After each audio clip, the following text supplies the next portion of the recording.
దేవుడు ఉన్నాడు. నమ్మని వారందరికి కూడా దేవుడు ఉన్నాడు. మంచి వాళ్ళ మీద వర్షం పడిద్ది. యేసుక్రీస్తు వారిని అంగీకరించకపోయినా, యేసుక్రీస్తు వారిని దూషించినా, ఆయన ప్రేమను తెలియక జీవించినా సరే వారి మీదైనా సరే వర్షం పడిద్ది. మంచి వాళ్ళ మీద ఎండ పడిద్ది, మంచు పడిద్ది.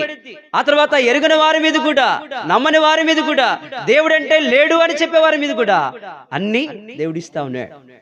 అందుకే ఇక్కడ రాయబడ్డ మాట ఏమిటంటే, ఆయన కష్టకాలంలో మొరపెట్టారు. కష్టకాలంలో మొరపెట్టారు. వారికి దేవుడు తోడుగా ఉన్నాడు. ఆ కష్టకాలంలో ఆయన విడిచిపెట్టలా, ఆయన మర్చిపోలా. ఆయన విడిచిపెట్టి నాకు అవసరం లేదు, నువ్వెవరు అనట్లే దేవుడు. ఆయన ప్రేమ కలిగిన దేవుడు. ఆయన ప్రేమని కనపరుస్తా ఉన్నారు, చూపిస్తా ఉన్నారు. అందుకే ఇక్కడ రాయబడ్డ మాట కష్టము అనే మాట మనకు కనబడతా ఉంది. శ్రమ గుండా వెళుతా ఉన్న దావీదు గారు కనబడతా ఉన్నారు. అనగా దేవుని బిడ్డలుగా ఈ లోకంలో జీవించే మనము కూడా శ్రమల గుండా వెళతాం, శ్రమల గుండా వెళ్ళి నడుస్తూ ఉంటాం, ప్రయాణం చేస్తాం. అయితే ఈ శ్రమల గుండా మనం వెళతా ఉన్నప్పుడు ప్రభుకి ఎవరికి మొరపెట్టాలి? ప్రభువుకు మొరపెట్టాలి. అనగా దేవునికి చెప్పుకోవాలి, దేవునికి మన అక్కరలు చెప్పుకోవాలి.